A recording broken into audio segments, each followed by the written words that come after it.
Okay, friends, let's start. Welcome, everybody. Today is our last math day. Yeah, congratulations. I have a closing ceremony where we're going to take a look at everything that we learned, and then we're going to prepare ourselves for classical and quantum mechanics starting next week until we get bored. Maybe mid-August is when we get bored, maybe early August, we'll see. But yeah, very, very happy. So for today, remember to be nice to each other and to yourselves. Usual slide with the resources, the forum, the YouTube channel, and the GitHub repository. I actually need to update the GitHub because I have some new code that I haven't put in there. This is our very busy summary. I need to make this more of a summary than a bunch of text of what we discussed last lecture. We talk about eigenvectors and eigenvalues of a matrix, and we use one of my favorite matrices to try to understand what is happening. This matrix here, M2112, the eigenvectors, the eigenvalues, and the eigenvalues, we found it by writing down the eigenvalue eigenvector equation, and then realized that this is equivalent to asking that the determinant of my matrix M minus lambda I, the identity, is equal to 0. That means that this new matrix, not M, but M minus lambda I, is an evil matrix that kills vectors. It's a singular matrix. That means that the determinant is 0. And by enforcing that, you can solve for what are the roots of this equation. Lately, my research has involved a lot of looking at the roots of characteristic polynomials and equations. I can tell you more about that later if you're interested in. I have very beautiful animations.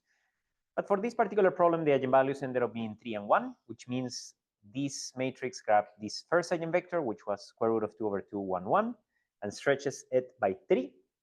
And it grabs this second vector, that is the complement phi 2, which is with a minus 1 instead of a 1, and stretches it by 1. So once you write the eigensystem of your matrix, you see what it's doing to the whole plane, or at least it's easier to visualize it, because we're looking at a complicated operator through the eyes of the states that make that operator trivial. It's the exact same idea as with the normal modes and the rope that we were playing with. Do you see that connection? Straightforward? Cooper? I didn't watch the videos for the last one. So. That's okay. But it makes sense. Eigenvector stretches it, kind of looks trivial in comparison. The same thing that happened in the rope. We talk about a change of bases, and if I wanted to express a new vector b in terms of the two eigenstates, or eigenvector phi 1 and phi 2, you end up making this translator, which is this change of basis matrix. And the analogy we were talking about is like, imagine that your original basis is the language Spanish, and your new basis is the language French. The objects are the same, the concepts are the same. Don Quixote is the same book in Spanish and French, but the letters are different. And that's the whole point of this. So whenever you write a vector b equals 1, 3, and you don't put anything else, you need to make sure that your audience understands in what language to decode this information. If you write a text in Spanish, people that know Spanish will know what you're talking about. But in this case, you need to be careful, because the same vector can be written as 2, 1 in the other basis. We talk about that, and you did the exercise of expressing the matrix M in its counterpart whenever you use the eigenbasis. That is the same as expressing it in French instead of Spanish. And we realize that indeed it looks trivial. You have diagonalized the matrix. You have expressed it in the basis of eigenstates. Any questions with respect to that part? Those people that did come? English is hard. You see, I prefer Spanish and French. We also talk about Fourier transforms, and we play with the Quattro and with Daniel's voice that he very much enjoyed. And for specifically the case of the Quattro, we were able to see that the time series was decomposing the harmonics. And if the Quattro is very well tuned, this first harmonic should correspond to a D note. We talk about the fact, that's why I talk about Fourier basis after that, that a Fourier basis is nothing but a base change. We're changing the basis, the representation of my function f of x, instead of thinking the representation in the x basis, that is basically a bunch of points, the coordinates of f at different x values, we're thinking it, how can I rewrite this object using the basis of sines and cosines, or in this case, complex exponentials. And the main reason, or one of the main reasons why we would like to do that is because the exponentials, in this case, the complex exponentials, are the eigenstates of the derivative operator. Those are the states that make the derivative operator look trivial. Because if I make one derivative to the function e to the something x, well, I guess I get just a number times the same function, which is what eigenstates are. That's why Fourier transforms, or one of the reasons why Fourier transforms are very useful, because then you can grab a differential equation, a linear differential equation, and it can have some driven forces, it can have any order. You look at the equation and you're like, oh my goodness, what am I going to do with my life? How am I going to even solve this? And then you change how you're looking at the problem. And when you look at the problem through the eyes of the eigenstates of the exponentials, of the derivatives, which are exponentials, the problem looks trivial. Now the problem becomes a polynomial equation with some integration that you have to do at the end, which is how we're going to start today, because I didn't finish that example very well last class. I could have put an animation on this, and I didn't realize this before, but this is basically analogous to if you're looking at Mars and you're trying to describe the orbit of Mars. Looking at it from the Earth looks very complicated, but if you were to look at it from the point of view of the sun, it looks trivial. And then you can change bases and transform back from one to the other. That's basically what we're doing. Any questions or any comments with respect to any of this? Very good. We continue our adventure then. Here is my list of playgrounds that after today, I'm going to stop putting the playgrounds from math. The last playground that you had is to choose something and do something. Any of you were able to choose something and do something? Life is hard. We're all busy. I barely had time to prepare this class, so I understand you. That's okay. I will continue to give you sporadic playgrounds for the classical and quantum mechanics because it might help you at some point. Do consider doing something and comment and talk to me, and I can give you even more insights as you go through your adventure. So with that, we're going to start lecture 6. And today we have a cocktail of all the topics that I didn't cover in the previous 5 classes. Obviously, we're not going to be able to dive in super detail into them, but I think that it's important that at least I give you an intuition on what many of these things mean.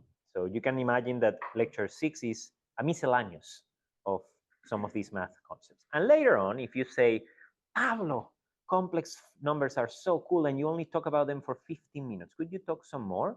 We can have extra sessions, or I can even record a video of myself in my house with my dog, and I go over some more complex numbers. It will be up to you to tell me what is needed. Okay, start. Hannah, can you confirm that you can indeed see my screen? Yep. Excellent. All right, so we were talking about this differential equation. Who I'm trying to solve here? What am I trying to obtain? I need input from you, friends. Today you're very quiet. What is the incognita in this equation? Equation of motion? I have an equation, but what I'm solving for? Who is the variable that I want to understand from here? X of t. Sounds silly, but it is important to have those things in mind. I want to be able to do something like this and say x of t is equal to whatever, something. So this is a differential equation on x. I have many derivatives.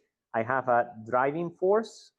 So if you were to think of what this means physically, this is a damped harmonic oscillator. Damped because you have a friction term, that is that gamma that is sitting in there, that is being driven by a force that looks sinusoidal with a cube, because I try to make this as complicated as I could. And we're trying to find just what is the position as a function of time. This whole thing, I actually didn't solve it, but it will look something like this,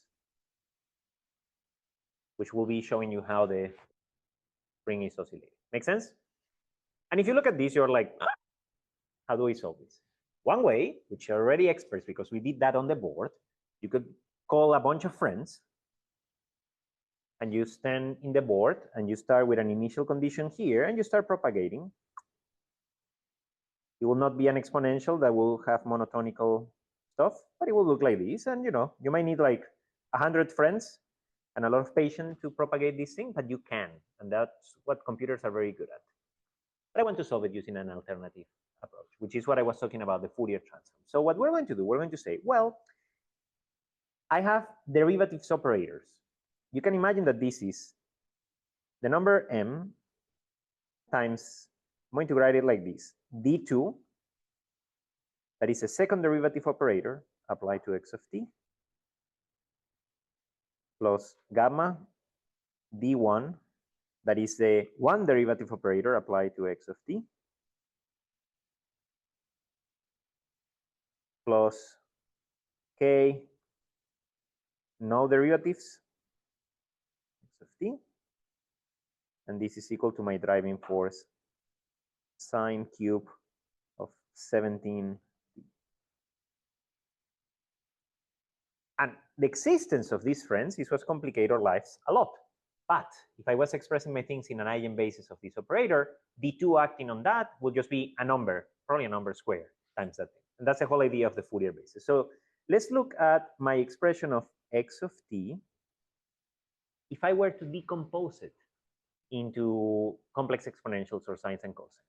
By the way, is everybody following me? What I'm saying? You need to stop me. If something starts like you started thinking about your lunch and you lost track, and then you come back and you're a bit lost, please tell me. I will not be mad. But I need to make sure that we're both following the same, we're all following the same trail. Yep. All right. So what am I going to write in here? Anybody has an idea? Some combination. Yep, so I'm going to do a change of basis. So let's write this as the integral of, I'm going to call this object, actually let's do it in this way. This is going to be a bit slow because I have to change colors, but I'm going to call this x omega, and then I'm going to have e to the minus I omega t dt. Where, sorry? Thank you. Thank you. Yeah, that was the same problem that we had the other time. Yes. That, you see, that was to see if you were paying attention, and you're paying attention. That makes me so happy. So this is what we have. And basically, what I want you to internalize is that this object and this subject are talking about the same thing. It's just different representations at different bases. So if I do that, and then I say, well, what is the action of the operator d1 acting on x of t? By the way, we know that this is going to be x dot of t. But how does it look on the other side? Well, I'm making a derivative with respect to t. I'm integrating with respect to omega. The derivative can just enter. Nobody inside depends on t except the exponential. So this is going to be equal to the integral of x twiddle omega is untouched. And now I act with the first derivative operator on this exponential. What is the action of that? How much is this?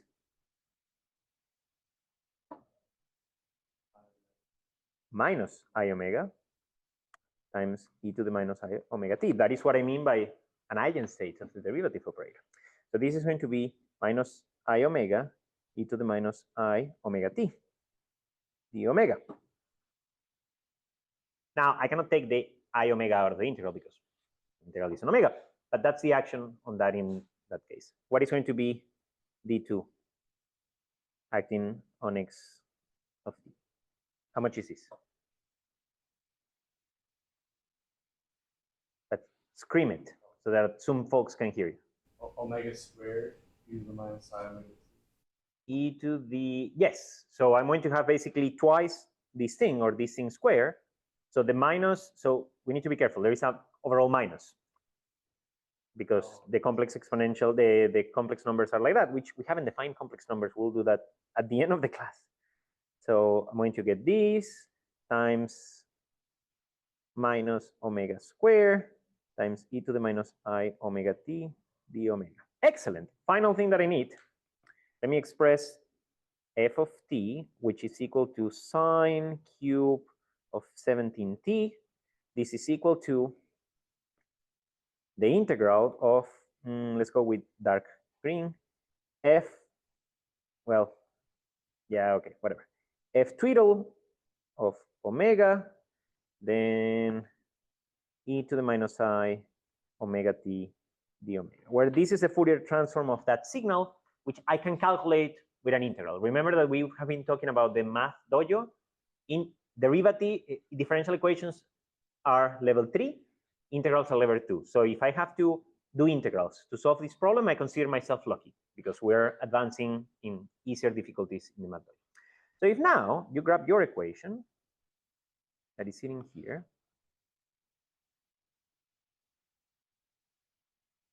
and you substitute everybody by their Fourier transforms, what are you going to get? M times what is x dot dot? I look at here. So look what I'm going to do. I'm going to literally grab this thing. I'm going to put it here. Let's start using different colors, or this is going to be a mess. Purple. His friend. Plus gamma, orange. So you are orange. What do I put in here?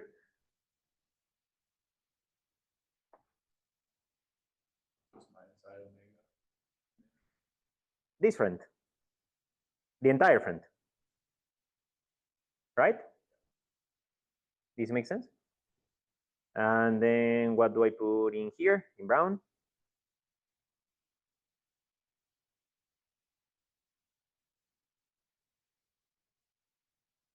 Sorry? One that corresponds to x of t. Yeah, which is this friend over here. Everybody see that? I don't know what I did.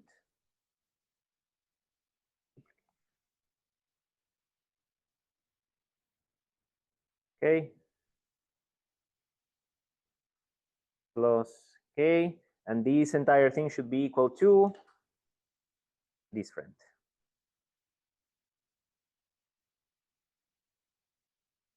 Okay, and then you realize, I have the same integral over the same variable omega everywhere, including the I omega that is flying around. So I can rewrite all of this as the integral of the following chorizo. M times x twiddle of omega times, let's put this in purple, minus omega square plus gamma x twiddle of omega. Who goes in here? Minus I omega plus k, and we said brown, x twiddle omega, and in brown, who goes in here?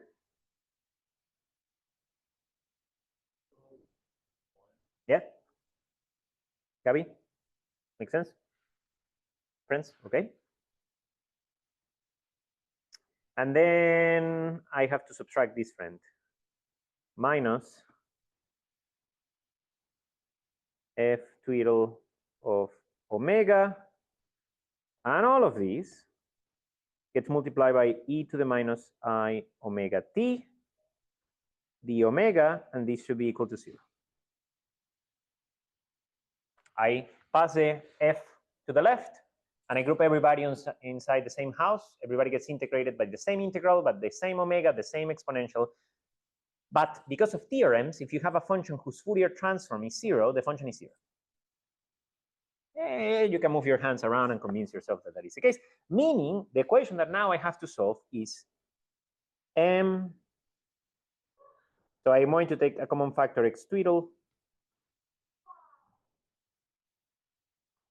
and this multiplies m times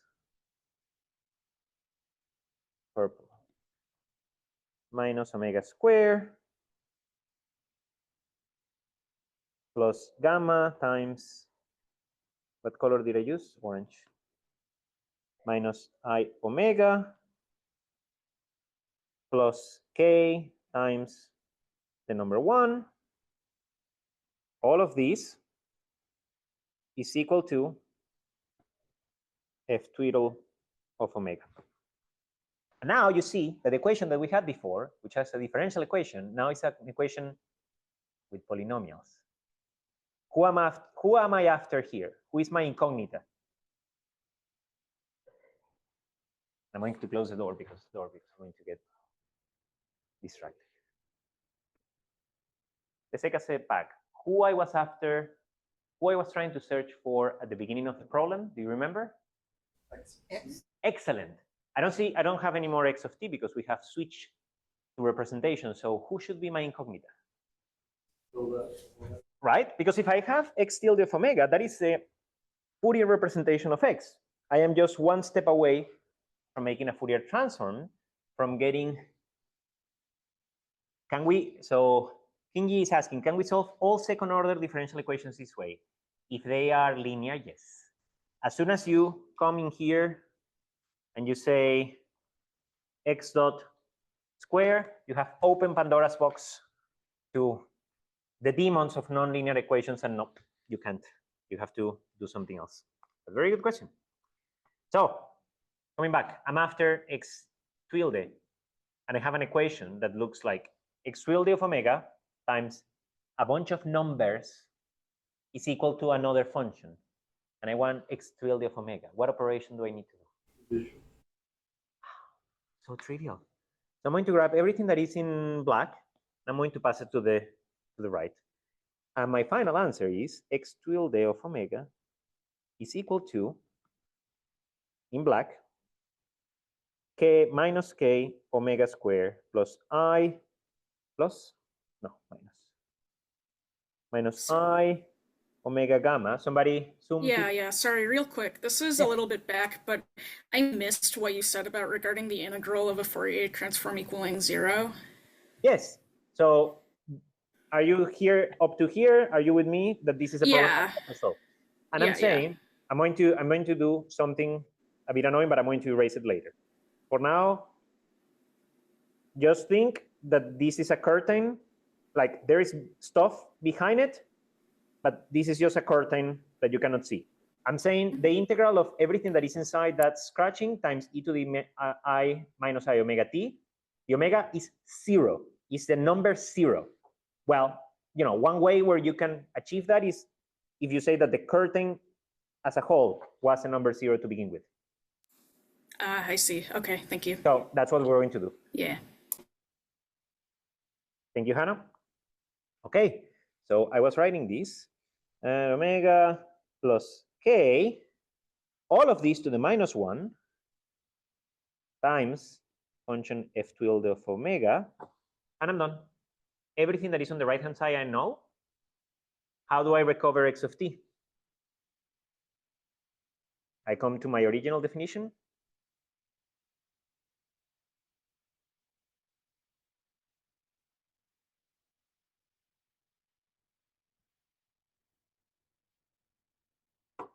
And that's it. I just have to do an integral in omega. This friend, by the way, you can write it as h of omega. It's a function of omega. You know, it's 1 over k omega square plus I omega gamma, yada, yada, yada. This is called a transfer function in the language of people that do signal processing. Transfer function. People also call it a green function for other reasons. And if you have taken QFT, quantum field theory, or any of this weird stuff to do Feynman diagrams and blah, blah, blah, this is the propagator. Basically, this is telling you, look at the equation. F is a source of frequency. F is doing this to your system. It has some frequency decomposition. How does it look? I don't know. I will have to take the Fourier transform. For example, when I was playing the Quattro, you saw the peaks that were arising. So F is doing that. Your system is going to respond in one way or another to that oscillations that is encoded by that transfer function. And the poles of this transfer function, basically the zeros of these transfer functions, are places in where your system really likes that frequency and it's going to blow up. And those are the resonant frequencies. If you don't have a damping term in here, This was not k. You should have corrected me. This was n. How long have I have a k in there? Okay, only here. You see that the frequency omega squared that will give this 0 is omega squared is equal to m over k. No, k over m. Which you know is the resonant frequency of the oscillator, of the harmonic oscillator. So that's what this means. Does this make sense? Any questions? Now you're expert on how to solve these type of things. How useful is this in this day and age? The concept is important. How much you really solve differential equations in this way? I don't know. This one I will solve it with a shooting method. But an integral is also fine. Any questions? Any comments? Are you impressed?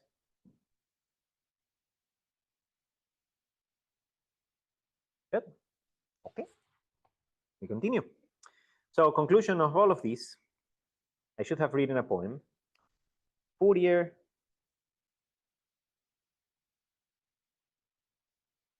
expresses functions in the eigenstates of the derivative operator. And therefore, this is a poem, but that doesn't rhyme. Therefore, it obliterates linear differential equations.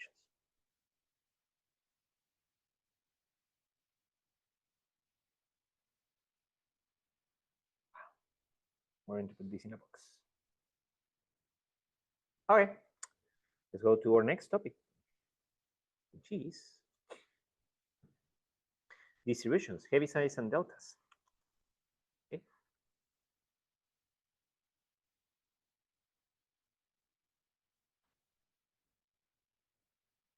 Zoom folks, by the way, unmute yourself anytime that you have any questions.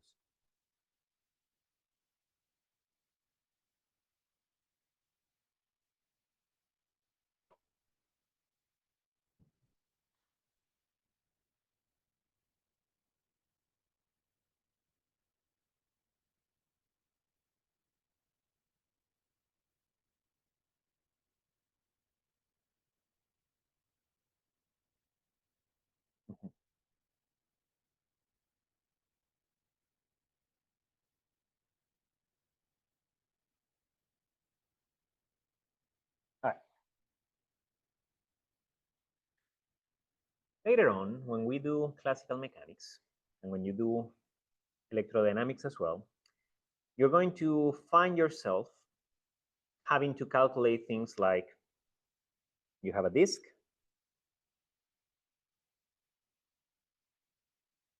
we're going to ask ourselves questions like, if I put this disk to rotate around this axis, how much energy it stores? And this thing is going to end up being proportional to something that is called the moment of inertia I. Don't confuse this I with the identity matrix. Moment of inertia.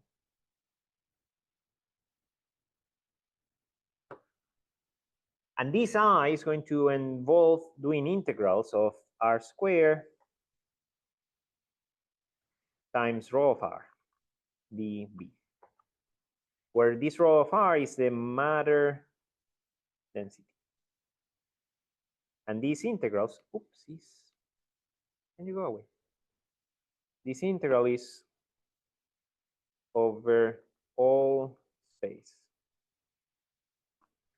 When you do ENM, electrodynamics, electromagnetism, you're going to have charged potatoes. And you're going to want to approximate the electric field that this charged potato makes here. Remember how we estimated that in our first class? We said you slice the potato in tiny pieces. Sometimes it's not as trivial to do that. So you may want to approximate this as what if the entire charge was concentrated on a single point? And that still might not be enough. So you might want to approximate, well, how much is a positive charge lying here versus a negative charge lying here? And that on its own might not be enough. So you might go to a higher order and where you think of like 4 charges. I'm complicating this, but this is what is called the multiple expansion.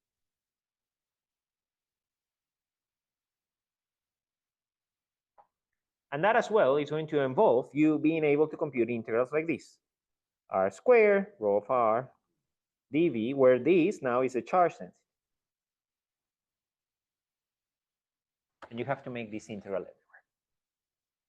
If you think in terms, I talk in terms of a disk, but let me make my life easier. And let's imagine that the density that we were talking about is a cube.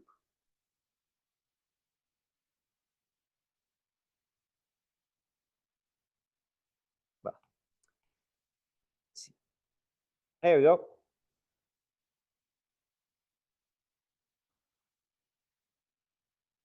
A cube that has size A.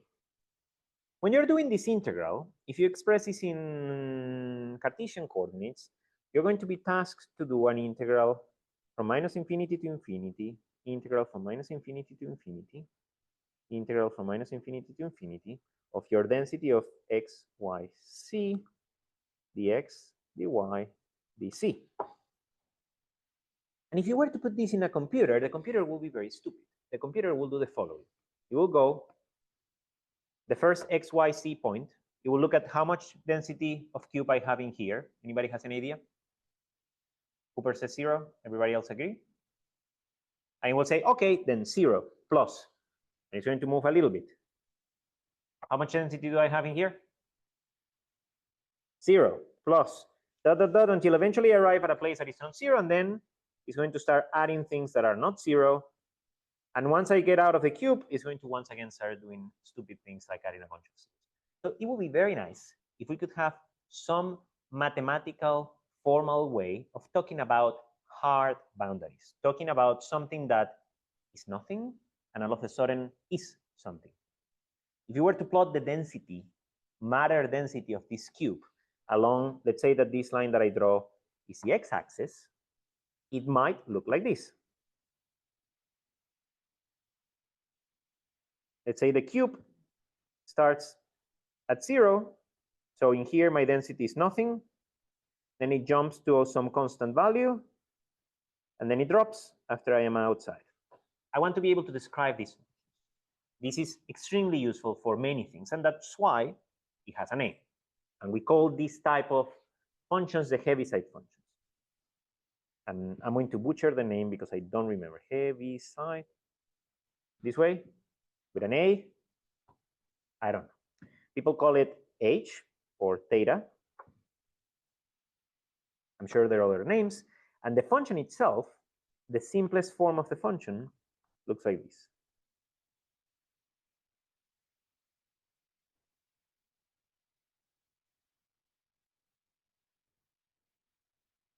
I'm going to use theta, and I'm going to write theta of x. And this is 0, and this is 1. So the way that this works, I want you to think of, so this one is the simplest. It's theta of x, and it has that plot. If you want to make it a bit more interesting, you will talk about an amplitude, then theta of x minus here, x0. If you write it in this way, can you tell me what this amplitude controls in the drawing that I just showed you? The height, right? So if my amplitude is 3, then my step is going to go from 0 to 3. What does x0 control? Right? How do you know, or how can you visualize that thing? Well, Heaviside itself is going to turn on as soon as the input is positive. And it's going to turn off as soon as the input is negative. So if, for example, I wanted to move this such that, let's make another drawing. Actually, I shouldn't do that because then, if I wanted to make a Heaviside function that starts at the number 3, how can I achieve that? What do I do? So if I put x minus 3, so you're saying x0 here is 3, let's look at it. If I say theta of x minus 3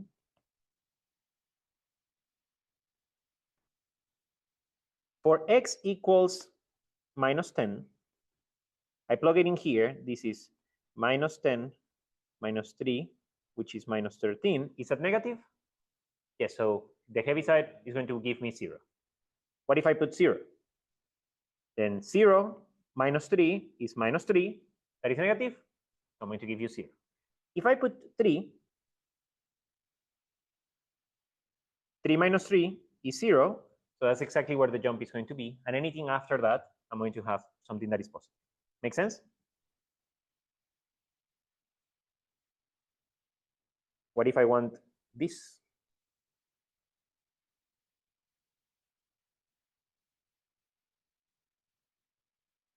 Where this is minus 3. What do I write?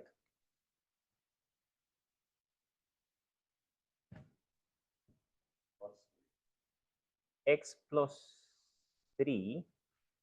Let's check.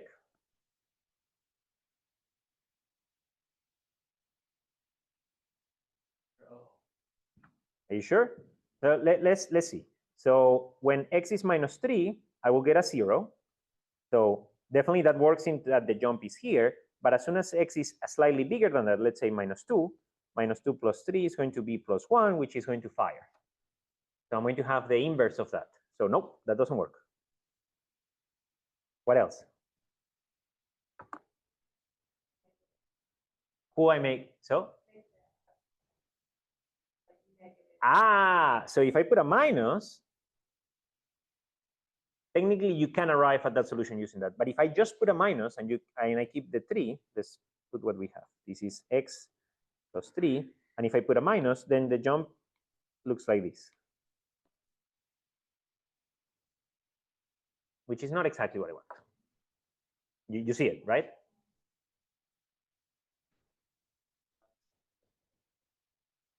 If I put 3 minus x, so when x is, well, when x is minus 3, this will give 6. So you have to make sure that the jump happens at minus 3. So no.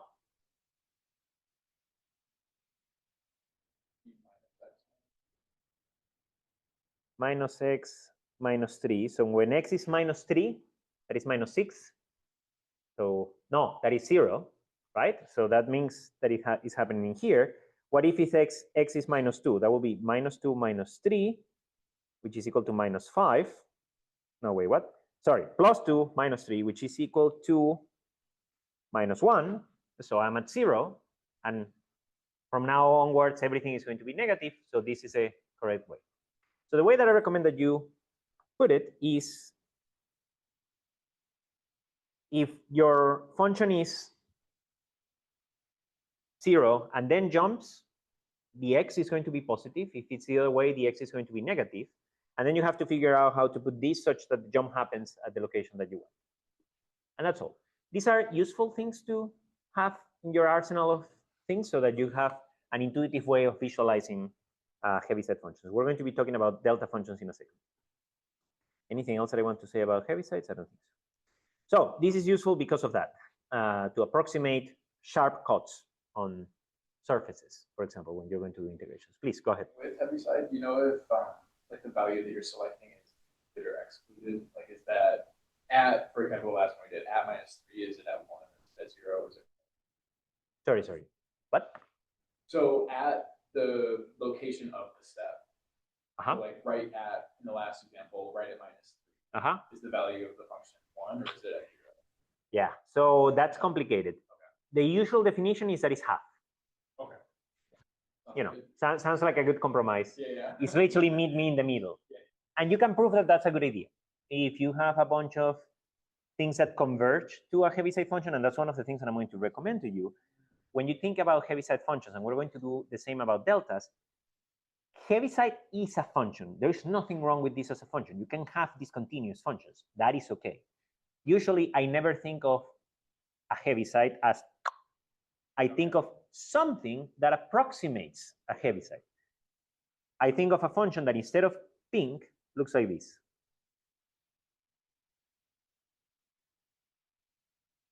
like a hyperbolic tangent. And it has a width that controls how steep this is. Heaviside is the limiting where that width is 0.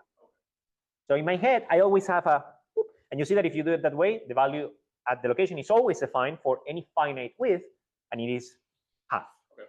Make sense? Excellent question. Let's talk about deltas.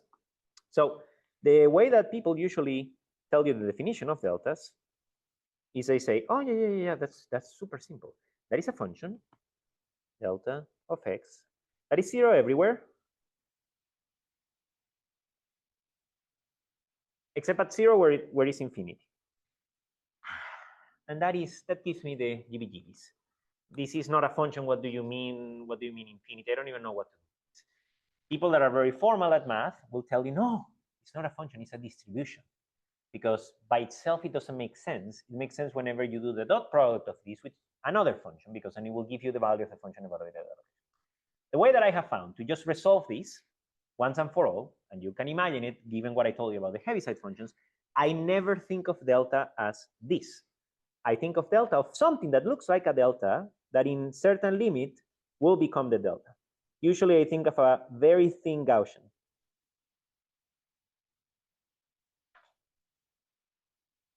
So this function is 1 over square root of 2 pi sigma square e to the minus x square over 2 sigma square.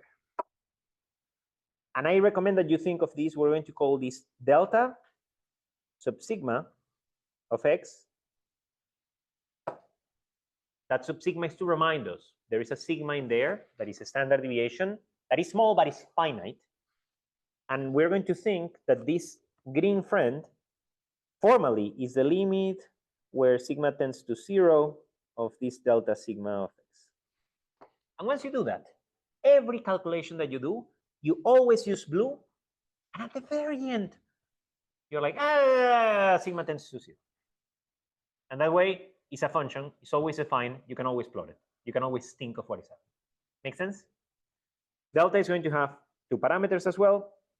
So for simplicity, I'm going to be writing this, and I'm going to be calling it a function. But I want you to remember that I'm always thinking about the one that has a finite sigma. This friend has 2 parameters.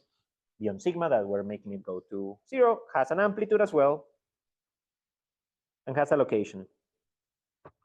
And it's the exact same interpretation as before. Delta will fire whenever the input is 0. So if I want a delta that fires, let's say, at 3, I want this.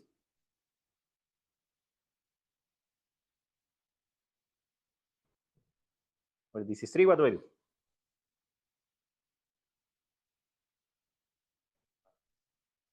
X naught is 3.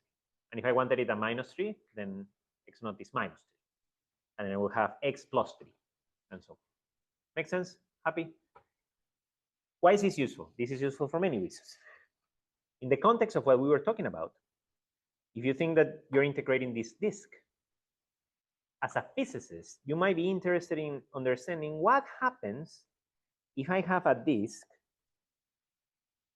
that is a physical disk. This is a real disk, but it's much, much, much, much, much wider than it is thick. Basically a frisbee, but imagine the thinnest frisbee that you can make. Physically, this thing will obviously have heights of many atoms, not even one atom. If we're talking about graphene, well, you have height of 1 atom, but I'm not going to make a frisbee out of graphene. So this has a height. The height is small, but as a physicist, I want to reduce the number of degrees of freedom that I'm thinking about. And my argument is that this height is so small that it's much smaller than any of the other scales that I'm interested in my problem. And therefore, I can model this height as 0.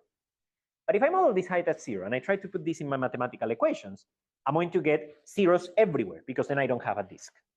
So how can we remedy this?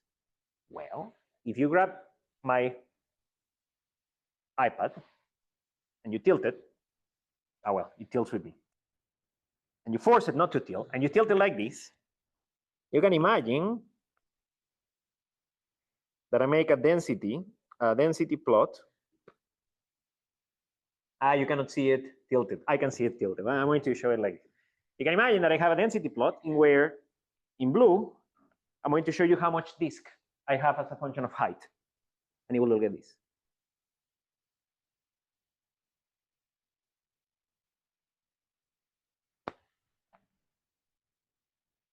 Some focus. This is how it looks. You cannot see. I will. It will look like that. So then you say, delta function.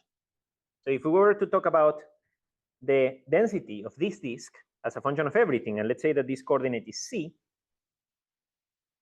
it will have a component that will look like c minus c0, delta of c minus c0.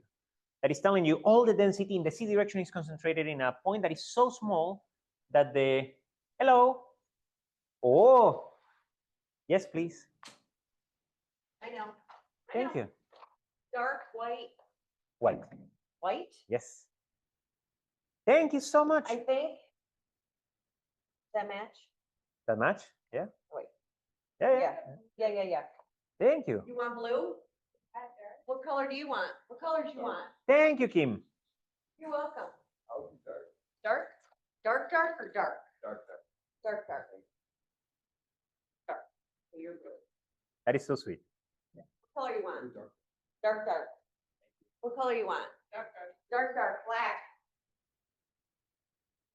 You're welcome. Okay, now go back to learning amazing things. Thank you. Thank you so much. Does that make sense? So think as a physicist. It's not that the thing is infinite and it's zero. It's something that allows you to formally state that certain variables in your system have a size that is much smaller than the other variables in your system, and to ignore the effects while still taking them into account. We will see that in quantum mechanics whenever we talk about a potential that is a delta function. And it will look like this, and if you don't know what is happening, you plot it like this, and you think, what the heck is a potential that is infinitely thin and is minus infinity? That makes no sense. No. It's a Gaussian that is very deep but very thin, and your wave function is going to feel that and it's going to have an effect. Make sense? All right. I cannot believe that I have been talking about all of this for almost 50 minutes, and we haven't even finished 20% or 30% of what I wanted to talk today. Final thing about distributions. Most of the time you're going to encounter them when you're doing integrals. I want to ask you, if I went to do the integral of x, let's see if we can speed this up, between 0 and 5 dx, how much is this?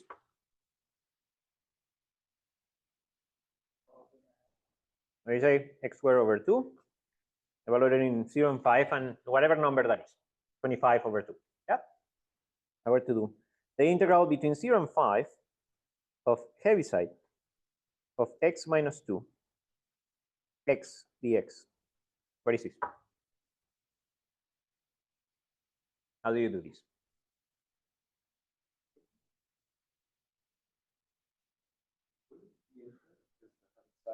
Infinite. Look at my limits. So if you, this is what you do. This is what you do. You stop everything you're doing and you plot this friend and you look at how it looks. Look like this. 0 fires at 2 and it's constant. X will look like this. But my integral limits are between 0 and 5. So I'm integrating between here and here. So basically, the area that I'm after is the area under the curve of the x function only in this side. And that's it. So this integral is equivalent to the integral between 2 and 5 of x dx. Everybody see that? All right, final one, and then you have your activity.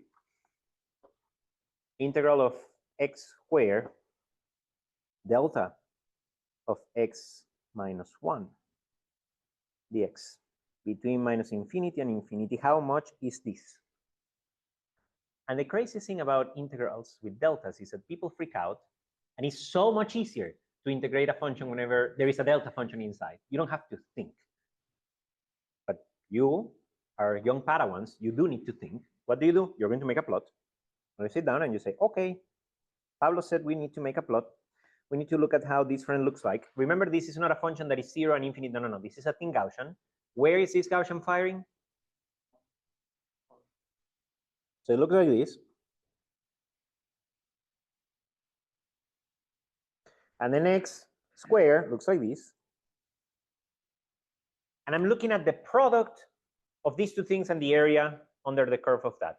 As my Gaussian becomes smaller and smaller in width, but taller, the only point on x squared that is going to matter for anything is whatever is happening in here. So how much is this? Cooper says 1. What do other people think? Gabby, do you see it? Please say no if you don't. It's okay. Please ask me questions. Are you sure? You see it? Daniela? Alex? 1? All right, so this is 1, which is the same as f at x equals 1, where f is the function that we were having. So you see, for example, if I were to take the limits of these integrals and I make them between 10 and infinity, the result is 0 because you miss the point where the delta was firing. All right, so with that, I'm going to leave you to your activity.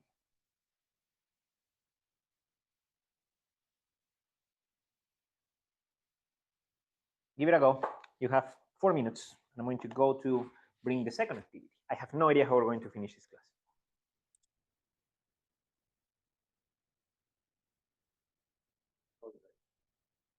And you're encouraged to talk with each other. No. I'm sorry to go to grow up. No. Friends, let's come back because we have half an hour to finish this. Were you able to? So tell me, how much is the first one? A 25. Yep. How much is the second one? B. 0. Because the delta is not within 0. Excellent. Hannah, did you try any of these? Yep, I did all of them through C. I did not do D. Okay, perfect. Can you tell me C? I didn't evaluate it, but I got x cubed over 3 evaluated from 5 to 10. Yep. I mean 5, yeah. Yep, no, perfect. That's good. Anybody got D? Also 0. Also 0? Did I screw up? I hope not. We got. Well, because it's from -5 to 5 x squared. It's a unique function. That's a parabola. Yeah, so it both So it has to be sides are positive. adding to each other. Oh. My bad. Oh, that call on my. That's gonna be. Excellent. Good job. Yeah, that makes sense? Yeah. I was so confident. Yeah. 250. Okay, very good. I'm very happy. So what we're going to do, we're going to have a 3-minute break. Go to the restroom, be as efficient as you can, and we come back at 2:34, and we're going to do the rest of things.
So since we're going for ice cream, most of us, sorry, today, I think you will not mind if I take 10 extra minutes if I need them to do finish all of math. I really don't want to be talking math next Monday.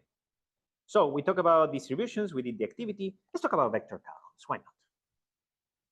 Very shallow talk about vector calculus. What is there to say? We were talking about functions of one variable, and one representation that you can do is with graphs. You can say, here's x, here's f of x, and I got whatever my function as a function of x is.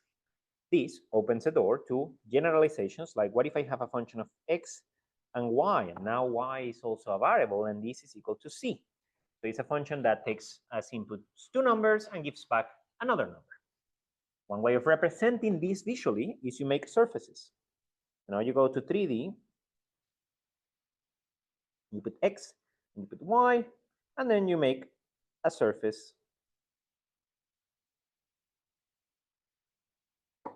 that is flying in there. And for every pair xy, it gives me a value in the c direction, and that's basically how I plot these things. If you have a function of 3 variables that maps it into a 4th variable, then you very much regret the fact that we are monkeys with anxiety that live on 3D. It would be very nice if we lived in higher dimensions, but we don't. So we have to find other ways of visualizing this. And that is a whole realm of mathematics and computers and data science, which is data visualization. How are you able to comprehend higher dimensional optics? And when I say higher, it's not even 4. It's like, what if you have a function of 200 variables? How do you even start seeing things? There are many ways that you can do that, which we're not going to do in here.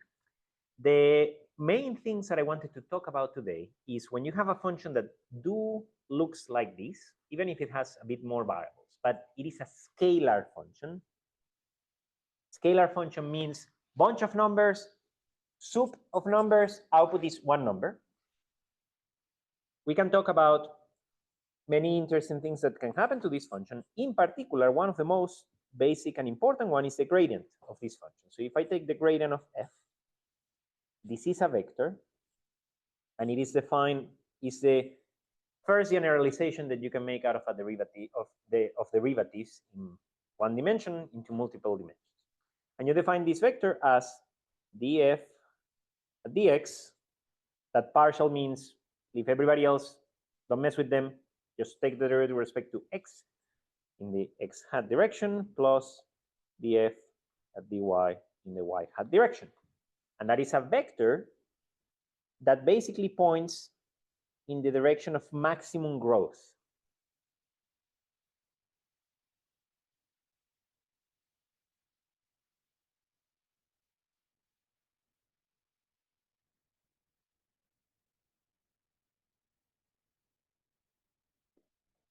So basically this means if you are with your friends scaling a mountain and you're getting tired because, oh my goodness, this is taking forever, and you want to get to the top as quickly as possible, what do?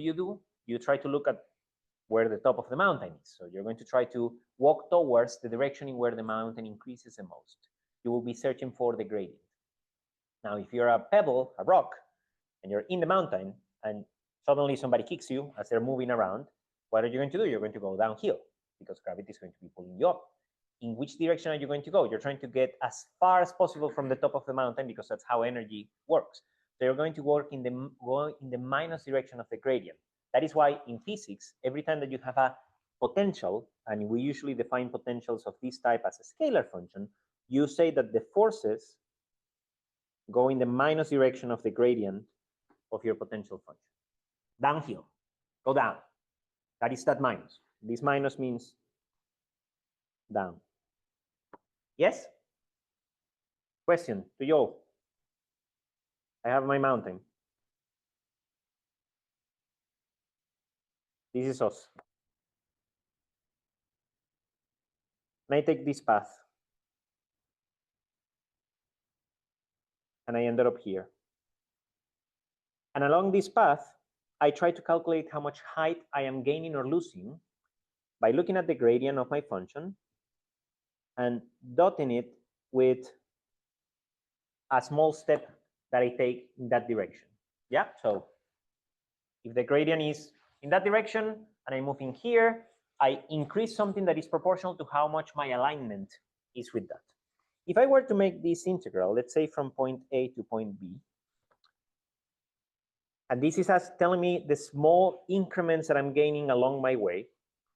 How much do you think it's going to be?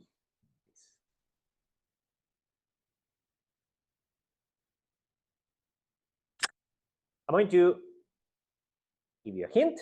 If this was in one-dimensional problem, what we will be doing is the derivative of x with respect to x, dx prime, between a and b. How much will this be?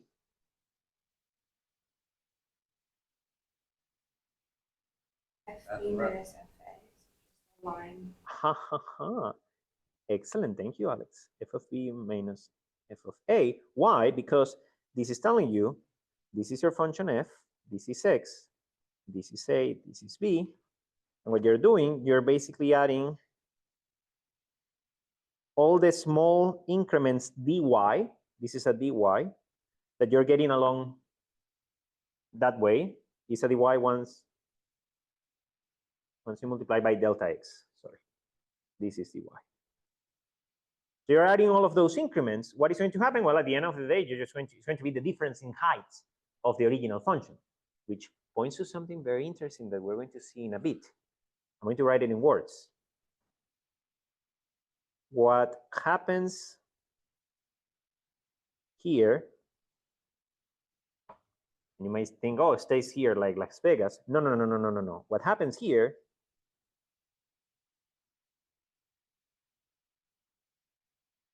is encapsulated by the edges. Look at this. This is only talking about the original function evaluated at the two edges, while this one is a whole mess that talks about all the accumulations of the derivative of my function inside. So I can get information of what happens inside by looking at what happens to a related function on the boundary. Keep that in mind. So if I were to go uphill from point A to point B, accumulating the steps of gradient that I can along the way, any idea on what it would be?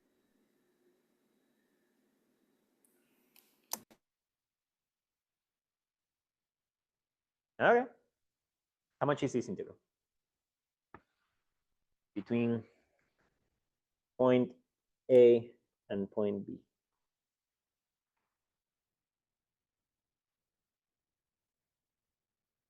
Look at the picture.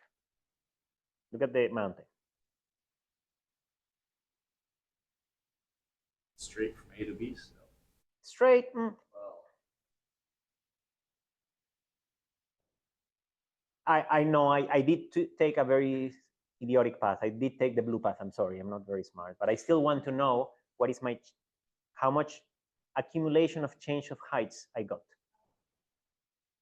So how much is my total change in height if I add all these height changes together? B minus A.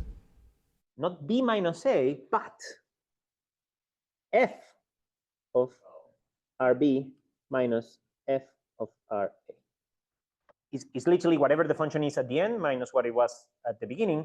That tells you how much change you accumulated throughout this path. And it doesn't matter the path. That's kind of the point about conservative forces. You take this idiotic path that I took, or you're smart like Alex and you take a straight line, the same thing. The final result. Makes sense? Everybody sees this. Yeah? Okay. So now that takes me, that's what I wanted to talk about gradients. We are going to do the activity. Hannah, I'm going to move Zoom so that you can see. Okay. But please refrain from saying the answer because you know the answer. You have seen this activity with me before. Yeah. Yep. I have a better version. So let's see how. I'm going to ask all of you to come. I'm going to put the sit around or stand around here.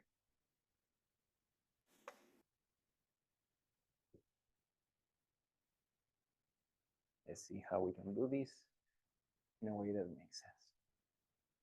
Okay. Please come on in. I'm going to require a lot of your imagination because to make this work in the way that I would like to, I will need magic water and a magic belt, which I don't have. So, sorry. Let me see if I can see it well from there. Okay.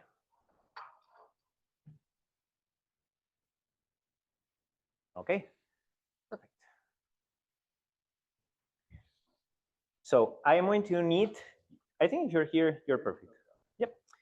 I'm going to need that you use your imagination to the fullest that you can. I want you to imagine that you're not able to see the bottom of this pit. I want you to imagine that this is relatively tall and big, and we have a lot of water. Yep. I want you to imagine that this thing that I'm going to put in here, let's see if it floats. It doesn't float. I want you to imagine that it's actually a membrane that is as tall as the water. That is a magic membrane that allows the water to come on in and out of the lasso. So water can come inside and it can come outside. Yep. The final piece of imagination that I need from you, I want you to imagine that I have this magic membrane connected to a device, and the device tells me how much flux of water is currently passing at each point in the membrane. So for example, if the water is doing this region will say positive influx of water is going in, and if the water is doing this, it will say negative influx of water or positive influx of water is going out. All of you see that. In this case, you will expect, in this exact example that I'm showing you, where you can see the bottom and you can see everything else, you will expect that even if I move the water like this, in general, if I have water that is entering here, eventually makes it out. Yeah? So even though the flux of water at each location is not zero, can be positive or negative, the total should be a number. And I can have fluctuations. I can have suddenly a bunch of water coming in, and the water accumulates in here, and then it's going to relax and go outside. Does that make sense? I want you to imagine now an experiment in where this stays there for a couple of hours. This is very big. I have a lot of water. You cannot see the bottom. And I end up recording a positive influx of water over those 2 hours. Constantly. There is more water that is coming in, that is coming out. And as physicists and as people, what is your conclusion? Open question. What is happening? How can we explain this phenomenon? 2 hours where the water, on average, was constantly coming in. Is it possible? Less water is better than it looks now. Good guess. No, my membrane is perfect. It's magic. Keep trying. Other thoughts? What else could be happening? There's a pump, water somewhere. But I don't see a pump. I don't have a pump here. So what else could it be? I mean, I don't see a pump. And you don't hear a pump. What else could it be? What would be the simplest thing that Pablo could do to trick you all into this unphysical situation and still make it physical? What is happening? And I like the water. This actually feels nice. Sorry? Sound is broken. The sensor is broken. No, the sensor is not broken. That is a possibility, but that will be, can you imagine that I made this activity just to say, the sensor is broken. Okay, everybody back to your seats. That's physics, yeah. Top love. What are you thinking, Gabi? There's a hole. Oh, there is a hole. That now that maybe I don't hear a pump, but maybe if you have a drain inside, that will explain it, right? The water is just going somewhere else. It's just that you cannot see it. So that seems like a good conclusion. Seems reasonable. What if you got me, but now I make another experiment similar, and instead of input of water coming in, I detect mostly water coming out. What is the solution to my dichotomy there? What do you think? There could be a hole outside of the membrane. Good point, good point, good point. This is very important. Think that there is a drain in here. See that the water is going to be entering there. This whole water is coming and entering and vanishing in there, but all the water that enters leaves. So it cannot be explained by a hole outside. What do you think? Nope. What if I have a fountain inside? An anti-hole, something that is creating water. So since this is creating water, more water is leaving. Conclusion out of all of this is extremely important, and it appears in many, many concepts. I can relate what happens inside by looking at something that happens in the boundary and vice versa. if now I don't have the magic lasso, because those are very hard to construct, but I do have access to the drain and or the fountain, I can tell you the flux around this thing is going to be this and that. And we're going to look at that in a second in math, but the main place in where this appears in physics is when you're talking about electric fields, and you talk about Gauss law. If you have seen any of those things, that basically tells you the amount of flux that I'm going to have around a surface, flux of electric field, is going to be proportional to the sources of electric field inside. Positive charges are sources of field that is going out. Negative charges are sinks. So that is the specific, don't matter. What I want you to take away is how much happens in the boundary relates to the amount of sources, positive and negative, that are inside. Does that make sense? Okay, let's go back to our seats. So the conclusion from that is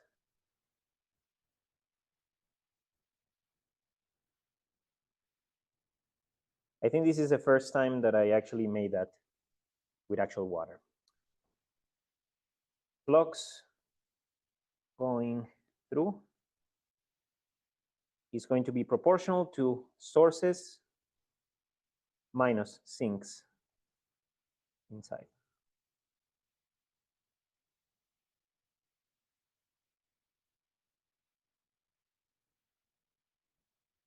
So if you have a total flux of 0, does that mean that you don't have sources and fluxes and sinks? They're just not inside the lasso. You still can have them inside, it's just that they cancel. Right. You may have a source and a sink that output and input the same amount of water. Yeah, that's important. Make sense? Mathematically, for fluxes and for the electric field, this tells you the total amount of flux outside the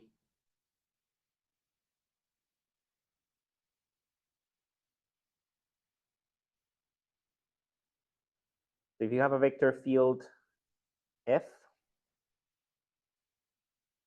dA,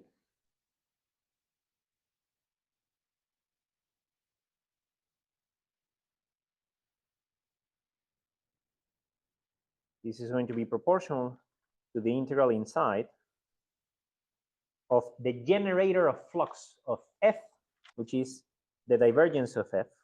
That is what this operator is, dV. And the divergence basically tells you how spiky a field looks at a specific location. And the definition is df at the dfx at dx plus dfy at dy plus dfc at dc, where these are the components of this vector field. It's a definition. Math really doesn't matter the details. The important part is the idea. And you realize that everything that we have been talking so far is basically the fundamental theorem of calculus all over again. That's why I put these integrals back in here, because the fundamental theorem of calculus tells you I can know what is happening inside by knowing what happens at the boundaries. I can know what happens inside, but knowing what happens in the boundary.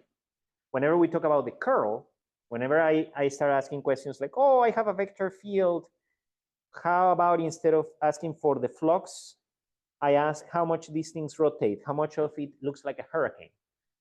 So if I were to say, can you make an integral of this F cross dl dot dl, which is basically, again, I'm going super fast. So if you're not following all the details, that's okay. You will have access to these videos later. But this is basically telling me how much the vector field is going to make me turn inside. In words, not the math, what would you write on the right-hand side of this? The amount of flux on the surface of this field should be equal to? Flux going in or out. It's not a flux going in and out, it's how much it makes me rotate. So it's a big leap. What I want from you is an idea, not the exact thing. The amount of rotation that I get around this surface for this field should equal to, and this surface should be equal to? The surface area. Not the surface area, something inside. What about inside? It's a big leap, and we don't have much time, so I'm going to tell you. Should be equal to the sources of rotation inside. So basically, we're going to think how many tiny hurricanes I have inside. Some of them are going to be rotating clockwise, some might be rotating counterclockwise, but it's the same idea. How much the thing ends up rotating in the surface is proportional to how much generator of rotation you end up having inside. That is a curl theorem that is going to tell you that this is equal to the integral of the curl of A of F dA inside. And this is the generator of rotations. Make sense? Excellent. Final thing, complex numbers. We have 4 minutes to talk about complex numbers. You have never taken a math class that was this effective. You have the complex plane, and you say you have the real line, which is what you're used to, and you have the imaginary one. Why this appears at all? Because you're working with things that look like this, and you feel very frustrated that you cannot solve this equation. So you introduce these imaginary numbers as your imaginary friends, and you say, actually, I can solve this equation if I extend what I mean by numbers. And funny enough, it seems that the world, imaginary and complex numbers do play a role, at least in the language that we use to describe things. They appear in many, many, many places and makes life very, very much easier. They're also very pretty. So it's a natural extension to have to my usual numbers. The couple of things that I want to tell you about them is that you can definitely imagine these as arrows, as we were talking in terms of vectors. They will have a real and an imaginary part. The real part, so you can imagine that this complex number C, I can represent it as A in the real part. I'm going to put an X hat here to kind of remind us of our vector notation. But these are not vectors, these are complex numbers. You cannot multiply two vectors together. You can do the dot product, but you cannot do B1 times B2. You can multiply complex numbers together. So this adds a whole layer of complexity to this thing, but you can think that this is A in the real part plus B in the imaginary part, and then this is where you have basically your I in there. That tells you that this is imaginary part. But you could also represent this complex number as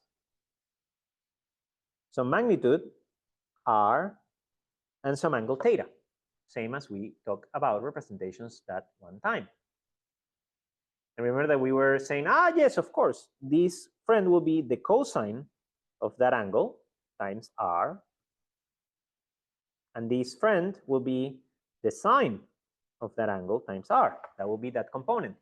Yeah? Well, this gives you the polar representation of the complex numbers. You write this as R times e to the I theta.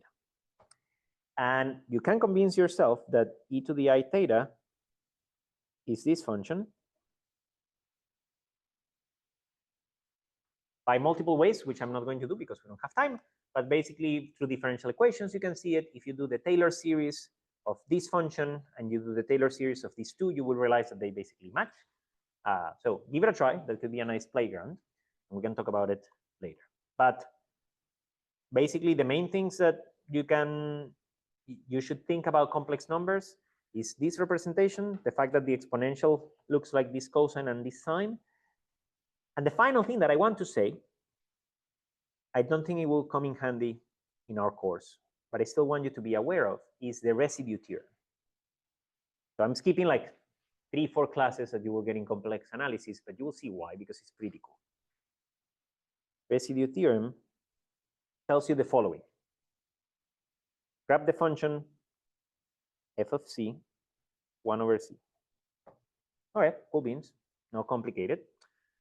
If you were to write this as a polar representation, this is if c is equal to r e to the I theta, 1 over c is equal to r to the minus 1, e to the minus I theta.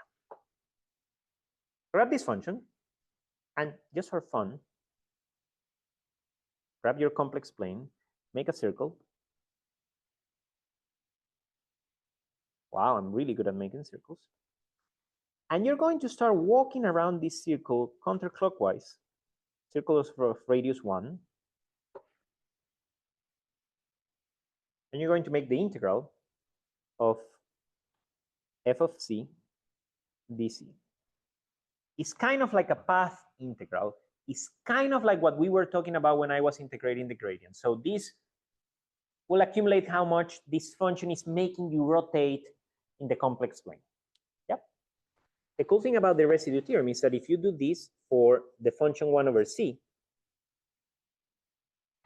this number ends up being 2 pi I. It ends up being a number.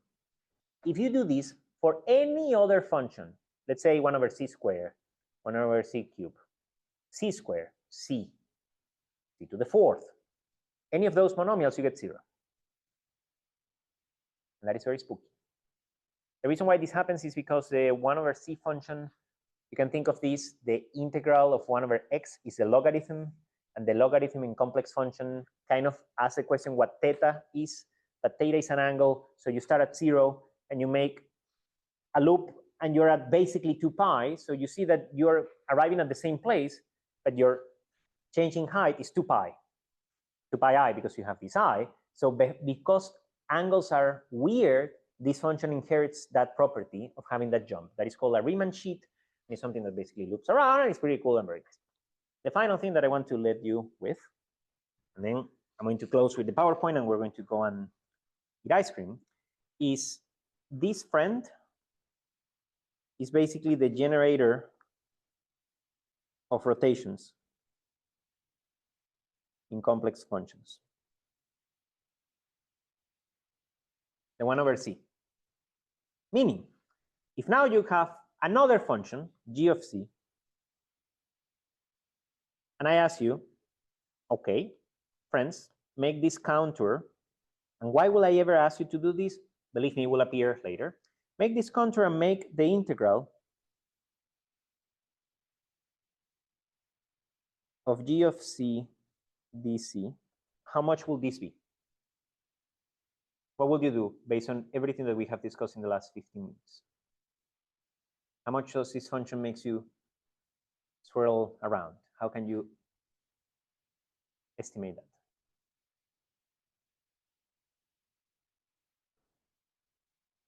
I don't have vectors. So instead of saying curl, could you say the generator of rotations? So if I were to count how many tiny complex hurricanes I have in here, let's say that I have these two.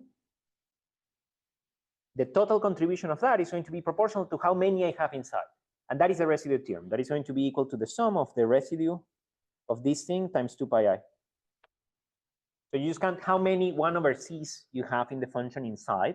It's the same idea. How much stuff happens in the boundary is proportional to how many generators I have inside.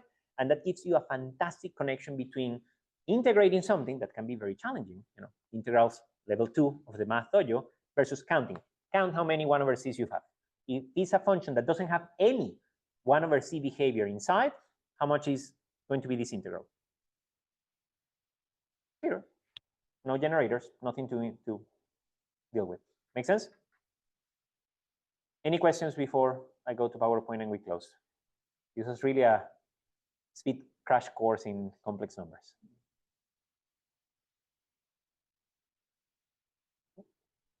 Hannah, any questions on your side? Nope. Okay. So, I actually I spent a lot of time making these animations to show you, and I'm not going to use them that much because we didn't talk that much about it. But this is the vector field in the complex numbers. If you were to plot 1 over c, 1 over c squared, and c, you see that c looks like a spiky thing that is diverging from stuff. So makes sense. If I were to rotate around this thing, I will achieve nothing. And even if you look at the 1 over c, it seems that the lines are going to kind of cancel, but what matters is not 1 over c. What matters is 1 over c times dc. And in this case, it gives you something that at every point in the circle is proportional to I, is pointing upwards. So the contribution of all of those things ends up giving 2 pi times I. If you look at for 1 over c squared, you see that in here you start going up, but as you start moving on the circle, now you start having contributions to the right, now you start having contributions below, so basically all of these arrows cancel. And that's why the 1 over c squared, that's another way of seeing that 1 over c squared doesn't. Okay, so with that, I want to congratulate you all and myself because we have officially finished our math part of the Coming Up to Speed course. We discussed derivative integral, Taylor series, vector calculus. Actually, I changed the order on that, differential equations, linear algebra, had a lot of time in vectors, matrices, and projections, and change of bases. And we did talk about complex numbers and Fourier transforms. We talked a bit of coding. I think I mentioned code spaces, but I left you with the videos that you can check on how to use those. And you all seem to be very fair and in writing code, so that's why we didn't do the tutorial. So starting next week, we are going to start switching between classical and quantum. Classical will be Mondays and quantum will be Wednesdays. The reason to do that is in case any of you don't want to come to one of them. And that way we don't get bored. We don't get to talk about the same topic every time. Any final remarks on the math part of this course? Any feedback you want to give me? Anything you want me to change in the future classes?